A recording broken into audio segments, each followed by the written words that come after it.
YouTube channel अद्भुत कहानी star पर उपस्थित समस्त श्रोताओं का, भक्तों का और सब्सक्राइबर बंधुओं का एक बार फिर से स्वागत और हार्दिक अभिनंदन है।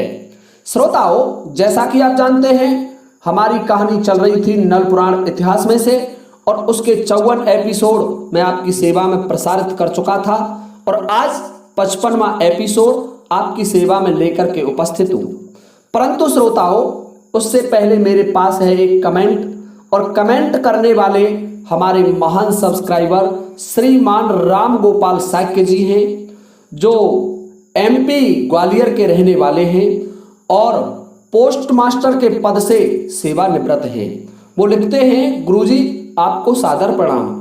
गुरुजी, मैं आपके सभी वीडियो समय पर देखता हूँ। हालांकि मैंने ये कथाएं बचपन में सुन रखी हैं, परंतु आपके चैनल से एक बार अपना नाम सुनना चाहता हूं। तो देखिए श्रीमान राम गोपाल साक्य जी, हमने हमारे चैनल से आपका नाम प्रसारित कर दिया है। आपका हमारे चैनल में हार्दिक स्वागत और अभिनंदन है। तो आइए श्रोताओं, आपका ध्यान मैं 54वें एपिसोड से जोड़ता हूं। 54वें एपिसोड में मैंने आपको बताया था कि राजा नल लखिया वन के लिए काले गाड़े लेने के लिए जाता है और मार्ग में एक भीलों का शहर बसा हुआ था, भील नगर।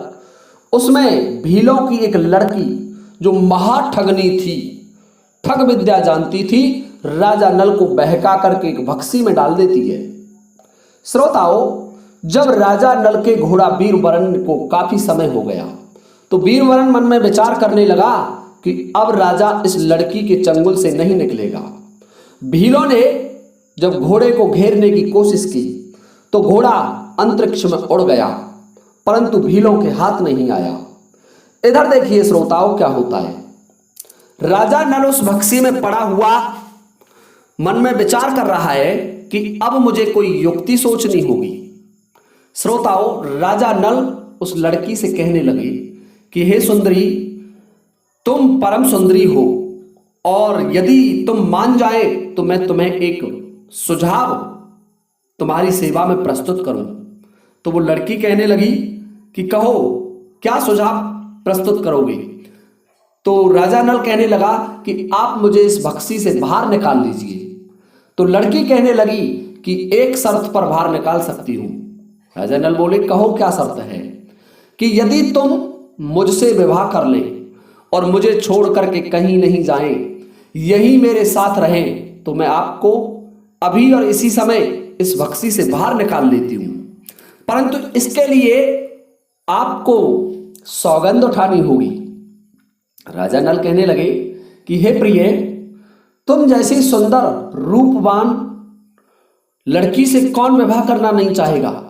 मैं तो पहले ही सोच करके तुम्हारे घर आया था कि इस लड़की से तो मेरा विवाह होना चाहिए। श्रोताओं, लड़की महाराज नल की बातों में आ जाती है और राजा नल से कहने लगी कि यदि आप विवाह करने के लिए तैयार हैं तो मैं आपको बाहर निकाल लेती हूं। हे श्रोताओं, राजा नल को उस लड़की ने एक रस्सी डाल दी और रस्सी डाल करके महाराज नल को ऊपर निकाल लिया। और जब जैसे ही राजा नल को ऊपर निकाला तो राजा नल उस लड़की से कहने लगे, अरे कायर की पुत्री, अरे नीच कुल में उत्पन्न, तू नहीं जानती कि मैं एक क्षत्रिय हूं और मेरा यह धर्म है कि मैं हर राह चलती लड़की के साथ विवाह नहीं कर सकता। हे श्रोताओं, राजा नल उस लड़की को फटकारने लगे, तब तक भीलों ने राजा नल पर फिर आक्रमण कर दिया। परंतु जितने भी भील योद्धा थे, राजा नल ने सबको पीट करके भगा दिया, सबको मार मार करके भगा दिया। श्रोताओं, राजा नल का वीरवरण घोड़ा राजा नल से कहने लगा, राजन, क्या इसी नगर में उलझते रह जाओगे या फिर लखिया वन को भी चलोगे, क्योंकि महाराज बुद्ध की शर्त भी पूरी करनी है। श्रोताओं, राजा नल कहने लगा, ठीक है घोड़े, चल रहे हैं।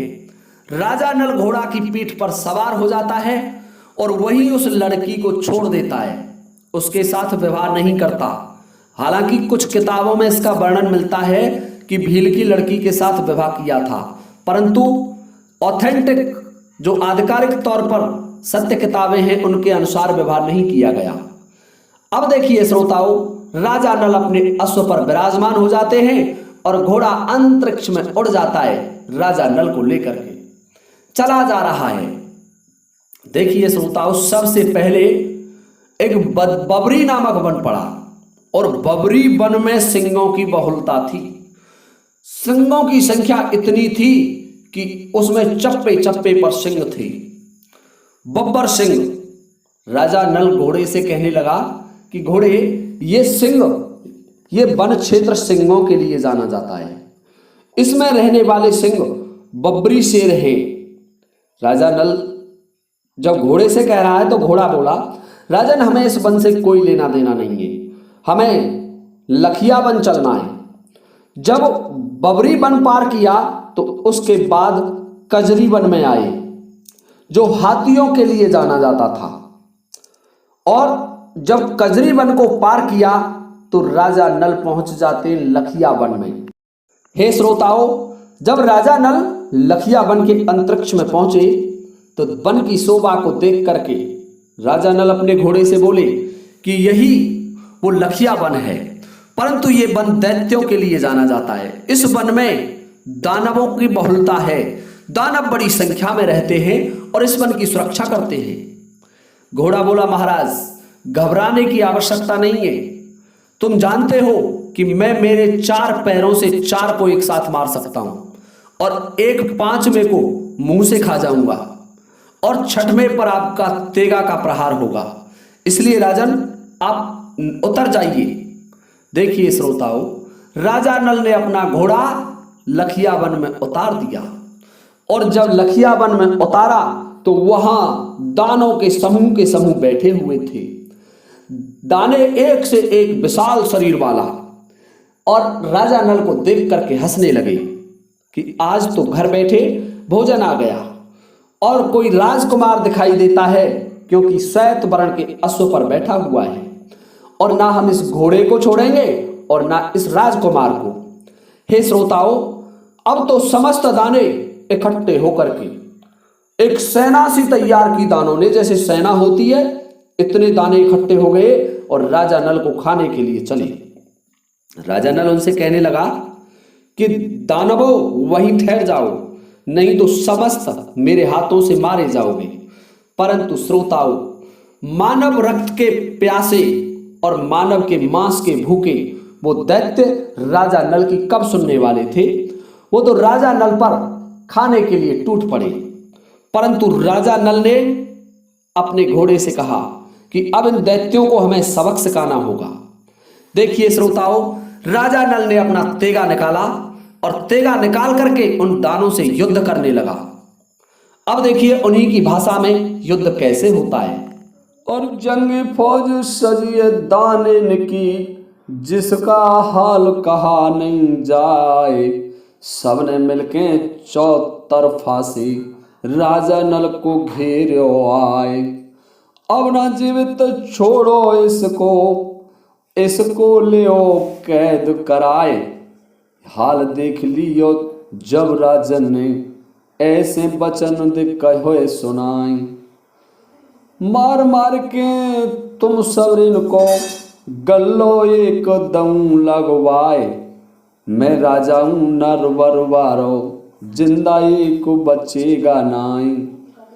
और ये गत देखी जब दाने ने, मन में शंका कीनी नाई। हाल बोल दिया हल्ला बोलो सब ने मिलके, एकदम लीने अस्त्र उठाए। जब राजा नल ने ये देखो दाने पीछे हटते नाई। सुमर शारदा मैहरवारी अपनी लीनी तेग उठाए। चारिन अश्व हने तापन ते, 5 मुखते जाए चबाए। 6वें पर तेग चले राजा की, 7 दहशत ते मर जाए। 1.5 पहर तक को बजो दुधारो, बहवे लगी रक्त की धार। ये गत कर दई राजा नल ने, दाने दीने सकल पछार। श्रोताओं, राजा नल ने दानों की मार मार कर ये दुर्गति कर दी कि समस्त दाने बेहाल हो गए। दाने एक दूसरे को पहचान नहीं पा रहे हैं। किसी का सर फूट गया, किसी का पैर टूट गया, किसी का हाथ कट गया और दाने प्राण बचाते हुए इधर उधर भागने लगे। परंतु राजा नल ललकार करके कहने लगे कि कायरों, एक को भी भागकर नहीं जाने दूंगा। यदि आपने भागने की कोशिश की तो समस्त दानवों के शीश धड़ से अलग कर दूंगा।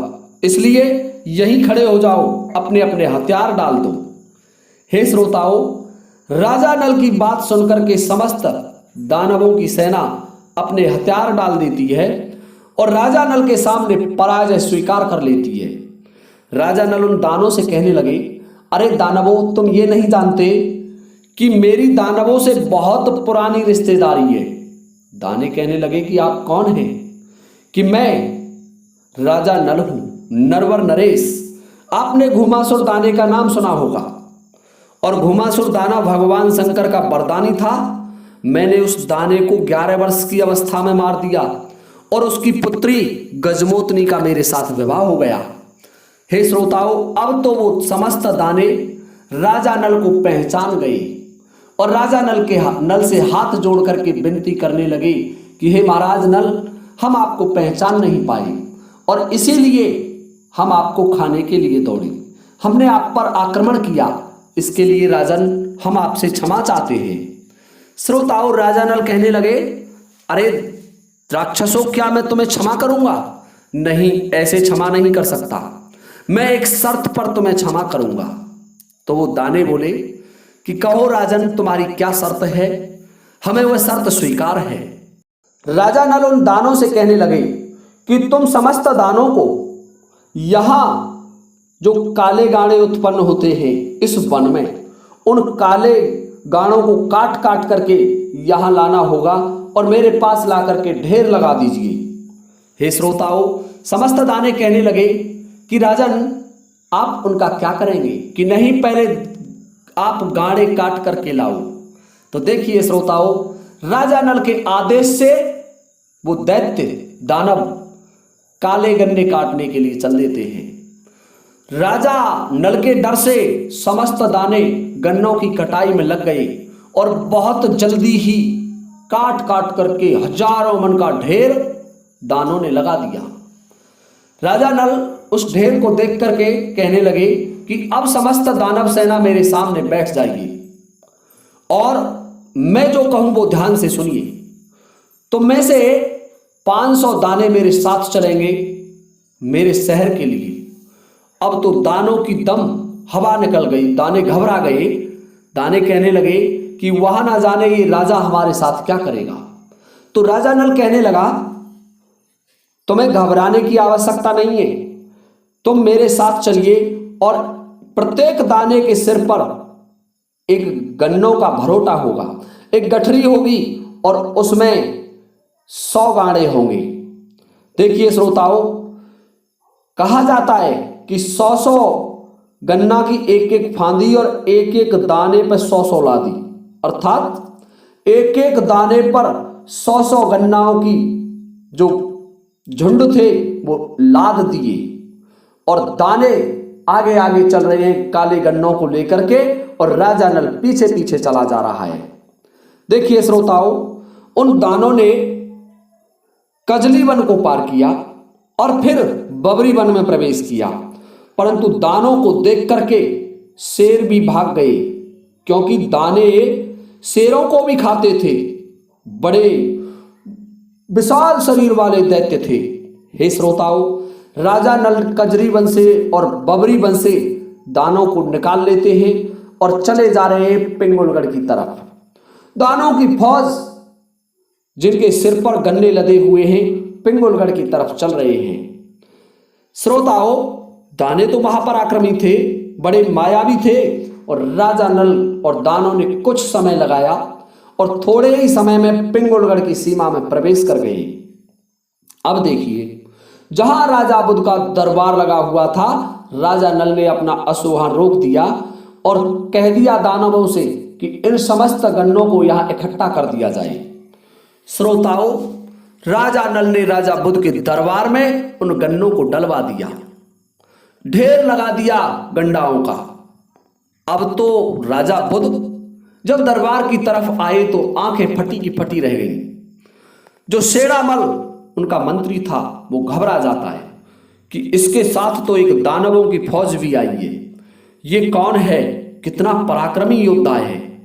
हे श्रोताओ, मन में विचार करने लगा कि ये तेली का नौकर और इतना पराक्रमी कैसे हो सकता है।